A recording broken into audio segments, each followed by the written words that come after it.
O tapos, bakit ka pumunta dito kung alien ka para sakupin kami? Sa totoo lang, hindi ko na rin talaga maalala kung bakit eh. Basta ang buhay ko dun dati sobrang boring. Kaya naisip ko, tagtakas ako kung saan masaya. Mali maglayas. Ha? Kung iba ba si Jan, ikaw yung matandang lalaki, Hiro, ha? Tumingin ka sa akin at sabihin mo, mukha ba akong 80 years old? Siyempre hindi, no?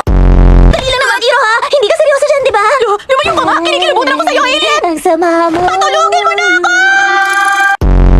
Mukhang umalis na talaga siya. Hindi, sa sobrang pagod ang weird na ng panaginip ko. Ayos! Nandito lang ako.